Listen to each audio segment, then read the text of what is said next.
Yuk, perkenalkan nama saya Reza. Dan saya Samuel. Selamat datang di podcast season pertama kami. Tanpa berlama-lama, mari kita mulai podcastnya. Nah, hari ini kita mau bahas apa, Zak? Bahas tentang yang muda yang bicara dong, Sam. Cakep juga tuh topiknya. Topiknya apa nih? Eh, Bangga menjadi generasi penerus yang nasionalis dong tentunya. Oke lah, mulai aja kita. Ya, nah masuk di poin pertama yaitu bangga menggunakan dan mempromosikan produk buatan Indonesia. Nah, menggunakan produk buatan dalam negeri merupakan pernyataan bahwa kita itu cinta tanah air. Dan juga di zaman sekarang menggunakan media sosial adalah keahlian bagi setiap anak muda anak muda di Indonesia. Media sosial sendiri memiliki jangkauan yang sangat luas, bahkan di penjuru dunia manapun. Waduh, bener banget tuh, Sam. Maka dari itu, sebagai anak muda yang bangga akan produk buatan dalam negeri, kita bisa mempromosikan melalui media sosial yang ada. Karena perlu disadari bahwa anak muda zaman sekarang kurang minat dengan produk dalam negeri. Mereka bangga jika menggunakan produk luar negeri. Padahal seharusnya sih menggunakan produk dalam negeri dapat membantu perekonomian negara loh. Eh, dan membuka lapangan pekerjaan pastinya. Nah, pasti itu kan ada sisi positif dan negatifnya kan, Sam. Menurut kamu apa sih sisi negatif dan sisi positifnya? Oke, aku mulai dari sisi positifnya dulu ya. Ya, sisi positifnya itu kita bisa memperkenalkan produk dalam negeri ke kancah nasional. Terus aku lanjut dengan sisi negatifnya nih. Saat ini generasi milenial banyak sekali yang menyukai produk luar negeri. Sehingga mereka itu malu atau enggan menggunakan produk dalam negeri. Padahal produk dalam negeri itu juga bagus-bagus loh, nggak kalah bagus sama produk luar negeri. Bahkan kita aja banyak nge-ekspor produk yang buatan Indonesia, tapi di branding dengan merek-merek yang bagus. Betul banget tuh, Sam. Aku setuju banget tuh. Ya oke, sekarang aku pengen ngasih saran nih buat penonton kita-kita nih ya. Apa tuh, Zah? Aduh, oke oke.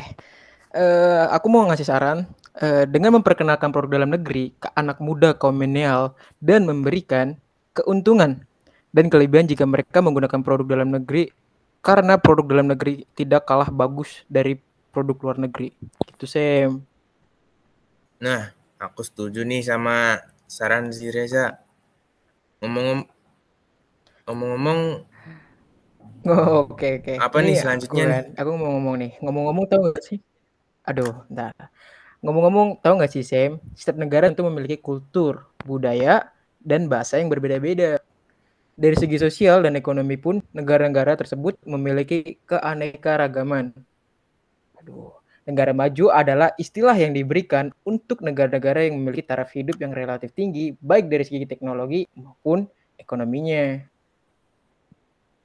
Berarti selama kita itu bisa memenuhi syarat tersebut, pasti negara kita bisa jadi negara yang maju kan, Sa? Yap, Sam, betul tuh. Tapi masih ada beberapa persyaratan-persyaratan lainnya. Itu hanya beberapa contoh yang aku ambil. Gitu, Sam. Apa tuh contoh yang lain? Waduh, Ada banyak sih, referensi Sam. nggak? Hmm, Oke dah, kalau dari aku sih, bentar-bentar. ya sedikit referensi sih. Kita, aku potong sebentar ya. Ini kan berhubung lagi pandemi, kita nggak bisa jadinya kalau ngobrol secara langsung. Mhm. Jadi harus lewat Google Meet sih. Jadi harap maklum aja ya penonton kalau misalnya ada salah satu dari kita yang jaringannya kurang bagus atau gimana atau patah-patah, mohon dimaklumi. Yuk lanjut. Oke oke. Eee, Oke, sekarang saya Riza bakal ngejelasin poin kedua, yaitu dari pelajaran geografi tentunya pengertian dan karakteristik negara maju. Oke, saya akan bakal jelasin setiap negara tentu memiliki kultur, budaya, dan bahasa yang berbeda-beda. Dari segi sosial dan ekonomi pun, negara-negara tersebut memiliki keanekaragaman. Negara maju adalah istilah yang diberikan untuk negara-negara yang memiliki taraf hidup yang relatif tinggi, baik dari teknologi maupun ekonominya. Saya bisa ngambil contoh seperti negara Jepang, Amerika, Cina, itu adalah negara-negara yang sudah maju, sedangkan kita Indonesia adalah negara yang berkembang. Di sini saya akan menjelaskan pengertian dan karakteristik negara yang berkembang. Itu salah contohnya itu bisa dibilang Indonesia adalah negara yang berkembang pada saat ini. Kalau kita membahas tentang negara-negara berkembang, di mana kesejahteraan masyarakat masih lebih rendah. Mereka memiliki tenaga ahli yang masih kurang karena tingkat pengetahuan masih rendah. Hal ini tentu akan menyulitkan untuk bersaing dengan negara maju. Banyak banyak sekali faktor-faktornya, dari pengelolaan sumber daya alam maupun sumber daya manusia. Sedangkan di Indonesia sumber daya alam dan sumber daya alamnya melimpah, tapi sumber daya manusianya bisa dikatakan cukup sangat kurang. Jadi hasil kurangnya maksimal. Hal ini disebabkan karena modal dalam perihal pertumbuhan ekonomi juga relatif lebih kecil dan kebanyakan justru didapat dari pinjaman berbunga besar. Dari perbedaan indikator negara berkembang dan negara maju di atas, maka dapat disimpulkan bahwa Indonesia masih sebagai negara yang berkembang. Karena tingkat kesejahteraan masyarakat Indonesia masih sangat rendah, karena lapangan pekerjaan masih sangat sedikit, sehingga masih banyak orang yang menganggur. Agar Indonesia dapat menjadi negara maju dan penduduk yang banyak, dan lapangan pekerjaan yang masih sedikit, maka Indonesia harus menjaga hubungan baik antara Indonesia dengan negara lainnya. Harus tetap dijaga. Terima kasih. Gitu Itu ya, Za? Sam. Oke, Udah oke. dong. Ya. Oke, kita kayaknya lanjut ke poin yang selanjutnya aja ya, Za, ya. Ini tentang, Oke, tentunya. ini berbau sejarah nih, Za.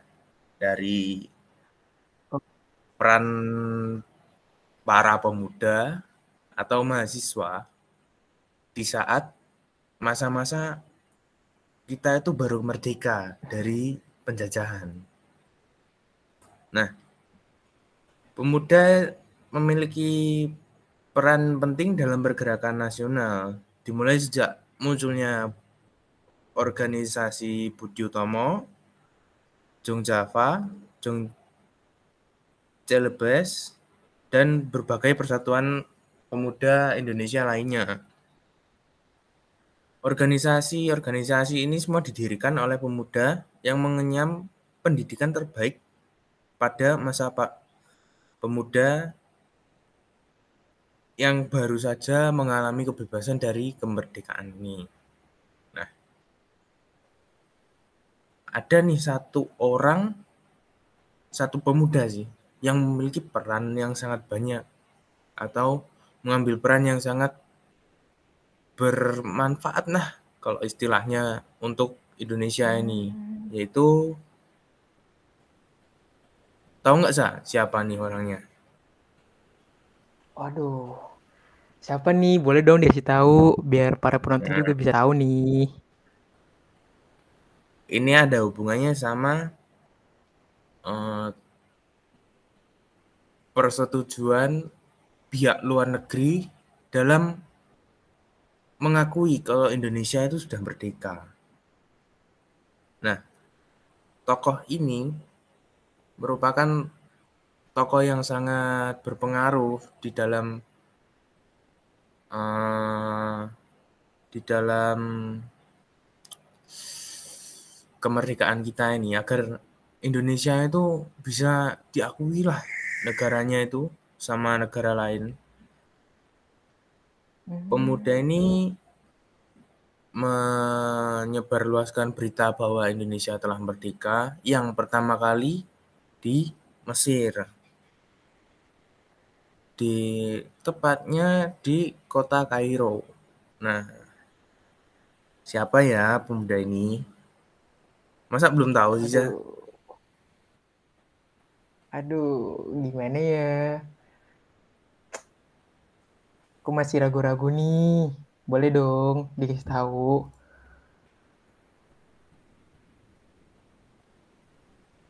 Nah, ini tepatnya sih di tanggal 22 Maret 1945. Nah, ini tokohnya namanya Ikhwanul Muslimin. Nah, itu ia itu menggelang dukungan-dukungan dari negara Arab untuk mendukung Indonesia merdeka. Itu Za. Hmm, Nah, saat ini Indonesia itu peran para pemudanya itu udah berubah, nggak kayak dulu. Dulu kan kita masih susah-susah, masih harus dengan yang hal-hal ribet. Sekarang itu lebih dimudahkan lah untuk apa menjaga dan mengisi kemerdekaan ini. Contohnya itu ya kalau kita tiap tahun, kalau dulu kita tuh waktu masih belum ada pandemi kan, Za, kita itu upacara. iya. Nah, tapi berhubung sekarang ada pandemi, kita upacaranya secara online. Yang waktu itu ada di masuk pelajaran PKN tuh, Za, di sekolah sekolah kita ini. Itu Oh iya, iya, iya. Saya ingat banget itu. Saya, dengan saya ingat kontribusi banget. para pelajar, Mm, iya sih. Nah, para pemuda juga perlu menjaga persatuan meski berasal dari golongan yang berbeda, tempat yang berbeda, suku yang berbeda. Ya pokoknya latar belakang yang berbeda lah. Kayak aku sama Reza ini. Reza asalnya dari Jawa Barat, mm. aku dari Jawa Timur. Tapi kita itu tetap tetap akrab. Itu Iya, oh, pastinya. ya. Nah, kita lanjut ke poin yang berikutnya aja ya, Za. Yuk. Oke, kita lanjut ke poin lanjutnya itu agama gitu. Itu Wah, keragaman ini yang agak ditimbul pada agak masyarakat. agak sensitif ini, Za, ya. Agak mainstream nih. Iya, aduh Iya, hati-hati gitu ya. iya. Betul, betul, Mungkin betul, aku betul. mulai aja. Eh, Oke, di Indonesia, kamu tahu nggak sih Sam bahwa sebenarnya itu ada 5 agama loh yang sah yang diakui, yaitu ada Islam, Kristen, Katolik, Hindu, dan Buddha. Selain itu, dia juga kepercayaan yang sifatnya masih kedaerahan atau ada di suku-suku pedalaman. Baru tahu ya pastinya. Atau udah tahu nih? Udah tahu dong, anak sekolah Koresu masa Oh, nggak tahu.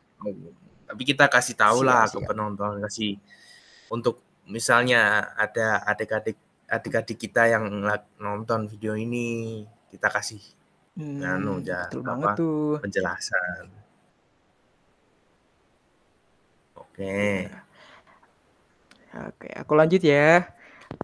Iya, iya. Keragaman yang timbul pada masyarakat tuh selain keragaman agama dan kepercayaan ada lagi keragaman suku, keragaman bahasa, keragaman adat istiadat, keberagaman budaya, dan keberagaman ras. Nah, apalagi Indonesia gitu kan ya. Indonesia tuh terdiri dari berbagai ribuan pulau dan pastinya tentunya dong pasti banyak suku-suku yang berbeda, memiliki adat budaya yang berbeda, istiadat, keragaman bahasa tentunya di setiap daerah pasti memiliki dong bahasa daerahnya masing-masing, ya kan? Iya. Nah, Iya ya, betul, betul. eh, Betul banget sih. dari semua itu ya Sam, pasti dong ada konflik pasti dalam keanekaragaman tersebut. Iya, iya, iya. Eh, Kalau yang aku konflik tahu sih, apa? kalau tentang kalau yang aku tahu sih, konflik yang paling sering dan agak sensitif di lingkup Indonesia ini tentang SARA. Itu. Aduh. Dan yang paling sensitif banget sih tentang yang ada berbrak ber ada dua pihak agama yang saling kayaknya ada konflik atau saling membenci antara satu sama lain. Nah, itu yang ditimbulkan karena sifat egoisme yang tinggi. Nah, kita sebagai pemuda yang baik, kita harusnya menghindari lah yang kayak gitu. Iya sih, Gitu, Za. banyak banget gitu ya para oknum-oknumnya, iya, banyak banget para oknum-oknumnya yang Mhm, berbuat hal-hal yang di luar gitu ya. Padahal agamanya sendiri memberikan, suatu ajaran yang baik gitu, yang kita ketahui. Cuma ya itulah mhm. Nah, para itu. oknum-oknumnya gitu. Jadi sekali lagi Iya, teman-teman jangan memasalahkan agamanya, tapi yang salah itu kebanyakan itu adalah oknum-oknumnya gitu, bukan iya, agamanya. betul tuh. Betul betul betul. Aku mau lanjut gitu. Di sini Oke oke, pasti ada lanjut, Kak. konflik-konflik ya. Ya. Mhm, Pertama itu adalah konflik timbulnya pertentangan antara budaya. Nah, ini dia nih. Pasti banyak banget dong di setiap ini. kita ketemu ini. Ini nih. Apalagi kita nih di sekolah di SMA Korjisu, pasti banyak banget eh, apa suku-suku yang belum kita ketahui, apa yang belum kita lihat akhirnya udah bisa kita lihat dari Sabang sampai Merauke, pasti Mmm, ada gitu. Nah, iya, salah satu contohnya itu ya gitu. mhm, Yang saya tahu ya, pertentangan antara budaya akan timbul jika tidak benar-benar ditangani secara tepat. Kehidupan bangsa Indonesia yang beragam suku nah bangsa dan itu, budaya benar itu. kadang-kadang diawali antara konflik budaya. Hmm. Hal itu terbukti dari timbulnya berbagai kerusakan sosial seperti di Jakarta, di Bandung, Tasikmalaya, dan daerah sekitarnya. Dan ada lagi nih Sam, satu lagi konflik nih, yaitu Mmm, perubahan nilai-nilai budaya akibat globalisasi. Nah, perubahan nilai-nilai budaya akibat perubahan globalisasi ini ternyata telah memicu timbulnya konflik sosial budaya alam di kehidupan masyarakat Indonesia loh Sam. Kayak seperti gitu. Jakarta sebagai ibu kota negara sering diwarnai oleh peristiwa kerusuhan sosial seperti peristiwa Tanjung Priuk. Aduh, itu peristiwa yang aduh sangat merugikan sih menurut saya. Iya sih, Sangat-sangat paling merugikan. bersejarah nih. Iya, betul betul. Oke nih, kayaknya Mhm. kita bisa lanjut ke poin selanjutnya Oke, gitu ya, Sim, kita ya? sekarang lanjut ke poin yang iya. Oke, selanjutnya kita lanjut ke poin yang selanjutnya itu tentang presentase para pemuda dalam menggunakan bahasa di kehidupan sehari-hari. Nih, untuk memperjelas, aku tampilin data-data yang udah aku cari, Za. Share screen ya.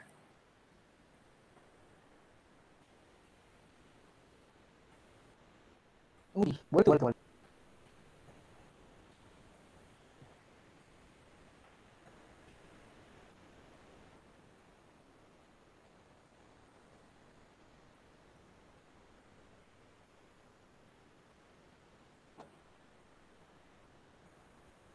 Nih, udah kelihatan belum, Za?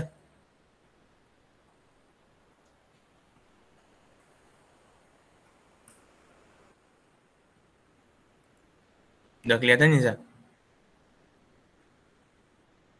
Oh, udah ada lagi. Udah ada lagi. Udah. Nah, ini aku mau Belum sih, jelasin saya sih. masih oh, udah. Gimana? Sekarang udah.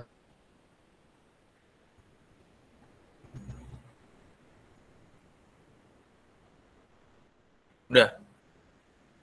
Sekarang Oke, udah. oke, oke. Udah kok. Udah gerak. Udah gerak. Udah kelihatan.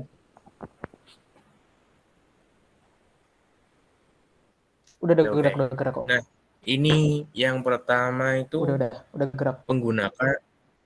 penggunaan bahasa Indonesia dalam kehidupan sehari-hari. Nih, kita bisa lihat di sini. Ini penggunaan bahasa Indonesia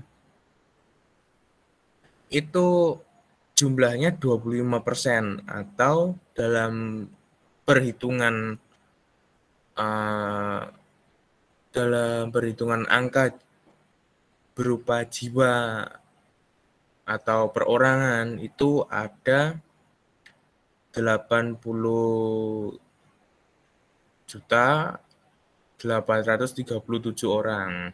Nah, kemudian dalam bahasa Inggris atau bisa disebut bahasa asing itu ada juga 25% dengan persentase sekitar 59,837 juta jiwa.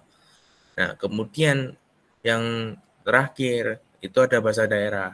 Sebenarnya bahasa daerah itu termasuk bahasa tradisional bahasa Indonesia. Jadi kita masukin aja ke bahasa, gabungin aja ke bahasa Indonesia. Nah, itu ada ini yang paling banyak nih, 136.674.000 jiwa.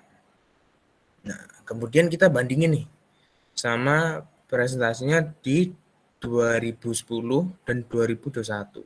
Ini cukup signifikan sih menurutku perbandingannya. Nah, di 2010 yang menggunakan bahasa Indonesia sebagai bahasa sehari-hari itu ada sekitar 60 juta jiwa. Kemudian yang bahasa Inggris itu agak mirip-mirip sih angkanya di 60 juta jiwa, 624.000 jiwa. Kemudian yang bahasa daerah ada 98.388.000 jiwa. Nah, kemudian kita bandingin sama yang di tahun 2021. Nah, ini kan perbandingannya lumayan signifikan. Ini menunjukkan bahwa Indonesia itu mengalami perkembangan penduduk, penambahan jumlah penduduk. Nah, itu bisa dilihat dalam statistika ini pada tahun 2010 sekitar 60 juta jiwa, kemudian di 2021 jumlahnya 80 juta jiwa. Nah, ini yang bahasa Inggris agak menurun. Mungkin bukan menurun, tapi karena jumlah penduduknya juga bertambah ya kan. Jadi ini ada Iya, sekitar betul. 60 juta jiwa dan ini bahasa daerah tetap merupakan bahasa sehari-hari yang paling banyak karena mungkin kita menganggapnya itu gampang karena dari kecil kita udah diajarkan bahasa daerah kita tersebut. Itu ada 130 juta, 674.000 jiwa. Itu saya. Waduh, selisihnya gede banget itu ya. Iya. Ini menunjukkan perubahan yang agak signifikan sih. Betul sih. Padahal seharusnya kita para rakyatnya itu maksudnya harusnya lebih mengutamakan bahasa Indonesia terlebih dahulu dong harusnya. Ya nggak sih? Iya, iya, betul sih. Tapi kalau menurutku nih, bahasa Indonesia dan bahasa daerah itu sebenarnya hampir mirip sih, karena kita kan berasal dari daerah yang berbeda-beda. Dan dari kecil kita itu diajarkan bahasa daerah. Dan itu bukan bahasa asing, tapi bahasa tradisional kita itu sendiri. Gitu, Za. Kalau menurutku loh. Betul banget. Betul Iya, betul. Aku setuju banget tuh. Setuju banget, iya. setuju. Nah, terus menyikapi kalau yang bahasa asing seperti bahasa Inggris ini. Sebenarnya untuk kedepannya kita tuh memang perlu mengenyam bahasa Inggris karena bahasa Inggris itu bahasa nomor 1 di dunia, di mana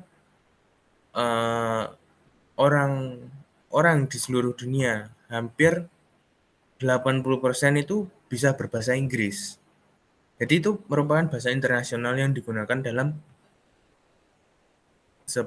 dalam misalnya hubungan bisnis, politik, atau sejenisnya. Hmm. Gitu ya kalau menurutku sih. Iya, iya, iya. Aku juga agak setuju sih Iya, dengan pendapat kamu, Sam. Apalagi sekarang kan kita semakin berkembangnya zaman, maka semakin mhm, maju juga gitu ya. Sedangkan iya, bahasa Inggris itu adalah salah satu apa namanya, suatu bahasa yang disahkan oleh dunia sebagai alternatif bahasa gitu. mhm. Jadi untuk berkomunikasi antar negara dan politik dan ekonomi itu iya sih, saya setuju banget dengan pendapat kamu, Nah, Sam. itu benar. Tapi ada satu poin yang nggak boleh dilupakan. Kita Apa berasal tuh? dari Indonesia. Kita itu berasal dari Indonesia. Jadi jangan sampai kita melupakan bahasa yang dari lahir kita pelajari untuk menggantikan dengan bahasa asing sebagai bahasa yang utama. Itu nggak boleh. Ah, Kalau menurutku sih kita tetap harus memegang teguh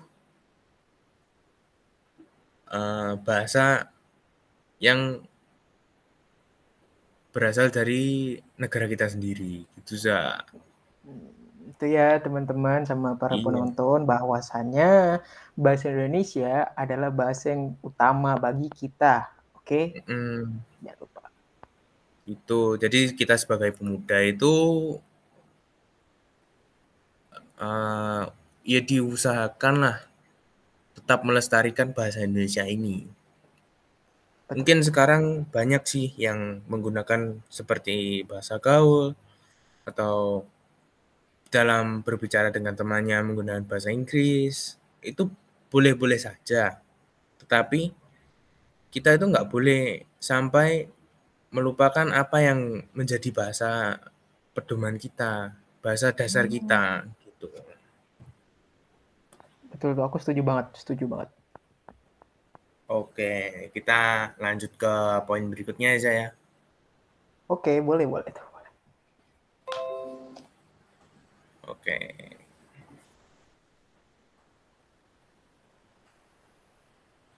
Oh ya, saya maaf dulu nih. Sebelumnya aku minta maaf kalau misalnya tadi sempat keluar terus masuk itu karena jaringan di tempat aku Mhm. lagi kurang bagus. Jadi ya, maaf aja ya buat Iya, iya, para penonton juga. iya.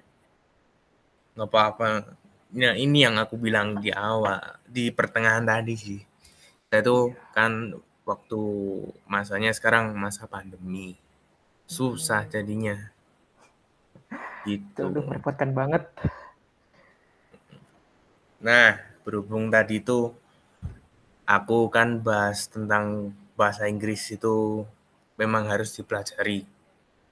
Nah, ini kita waktunya menggunakan bahasa Inggris. Waduh, deg-degan nih. Oke, Deg-degan banget. Oke, oke. finally we reach the last part of our collaboration.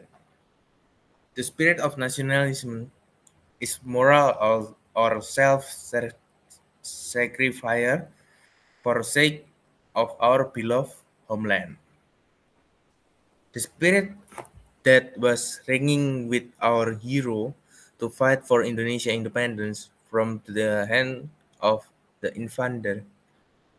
By this spirit, we they were willing to fight by sacrificing their body, soul, and treasure for one purpose, that was the independence of Indonesia. Many young men of Indonesia are asthmatic to use a good Indonesian language. Therefore, their sense of nationalism is getting worse and worse. As a part of a Z generation, nationalism must be applied to ourselves. For example, we must apply to ourselves that talking with Indonesian language is not an Asian language. When we use Indonesian indirectly, we apply the concept of nationalism to ourselves. Many Indonesian youth doesn't don't want to use Indonesian language for it was boring, outdated, and not stylish. And I will give you some suggestion for that problem. By using Indonesian language, we with right and good speech, that's same as we apply nationalism on ourselves indirectly. If we want to be a good Z generation, we must apply nationalism on ourselves. For example, proud to be using Indonesian language or Indonesian product. If another Z generation from the other country can be proud of speaking their own language, why we as Indonesian Z generation can do it? We can't be a developed country unless we doesn't proud of our country. Sorry, we can't be a developed country unless we proud of our country. Oke, itu aja ya pakai bahasa asing.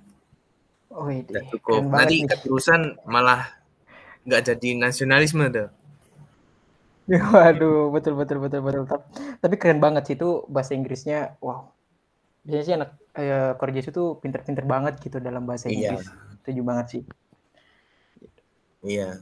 Karena Oke, kita kan setelah tanemin untuk mempersiapkan masa depan yang lebih baik dengan sekolah di Korea itu. nah, betul banget tuh. Keren keren keren keren. Setuju, setuju. Gitu ya. Oke dah, lanjut dah. Oke. Udah cepet banget nih, udah hampir ke bagian terakhir. Tapi ya jangan lama-lama lagi. Iya. Kita bakal bahas. Oke. Yaitu generasi muda harus bangga menggunakan bahasa Indonesia. Nah, masih ada kaitannya kan dengan yang tadi. Nah, jadi Ya. aku bakal jelasin nih, Sam. Bahwa bahasa Indonesia digunakan sebagai bahasa untuk berkomunikasi antara masyarakat Indonesia yang berasal dari berbagai suku dan budaya. Mana lagi Indonesia kan, waduh, banyak banget tuh.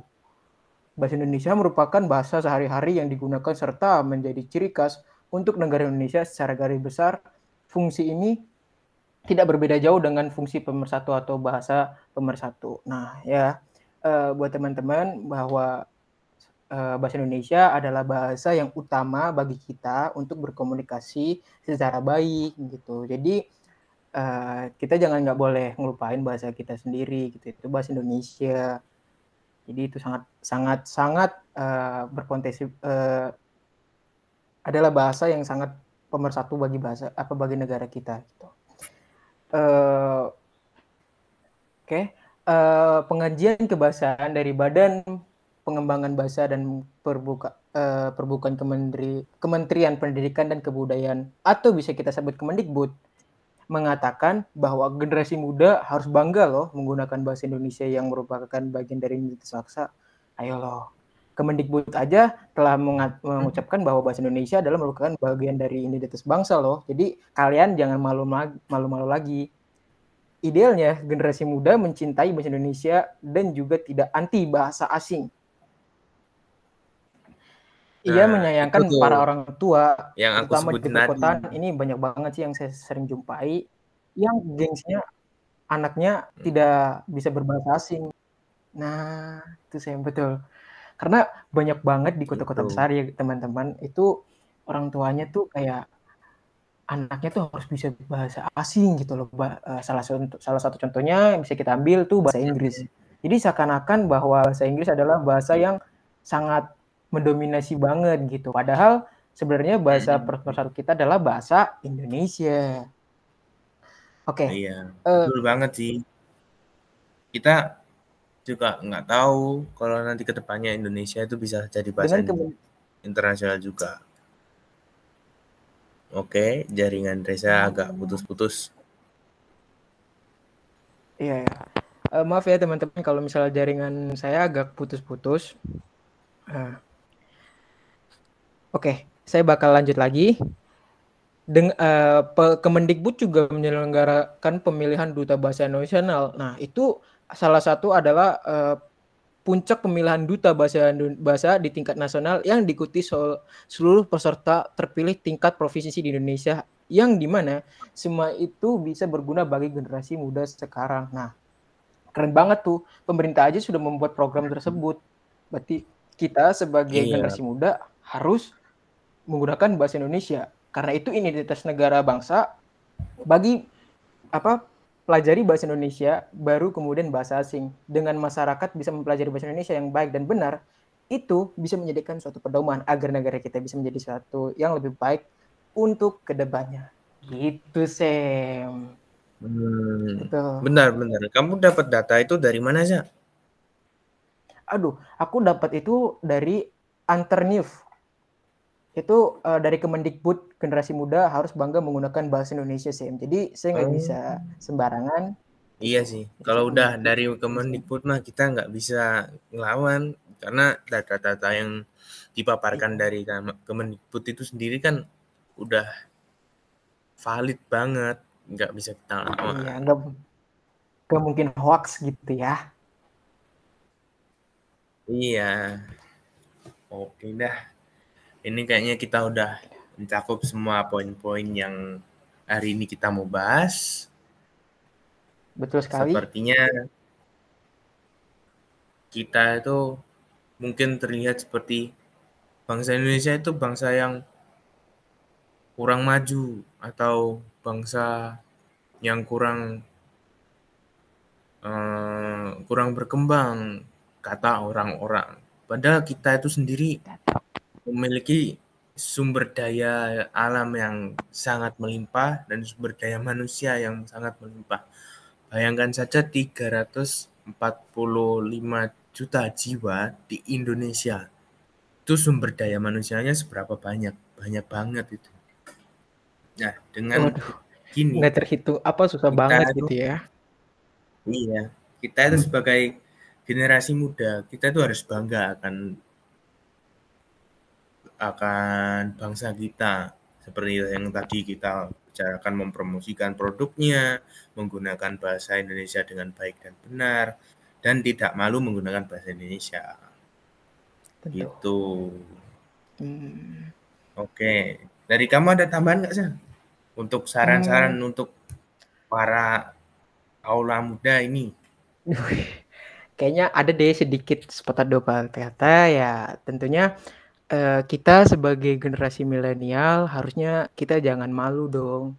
Apalagi kita tuh harusnya bisa berkembang lebih baik lagi, memajukan negara kita menjadi negara yang baik. Dan ya salah satu contohnya itu kita bisa ngelakuin ya dengan mengikuti upacara. Jadi walaupun hal kecil itu adalah salah satu upaya yang bisa kita lakukan untuk membantu negara kita gitu. Karena yang saya tahu masih banyak gitu anak-anak yang mengikuti upacara tuh ya itu kadang kayak tidak ada niatan. Jadi dengan cara kecil itu kita bisa membantu perkembangan Indonesia gitu sih. Udah sih itu aja sih. Iya, benar banget sih. Oke lah, Bung ini juga udah larut Iya tuh. malam ya kan. Kita kayaknya akhiri aja podcast seri 1 ini atau season 1 ini.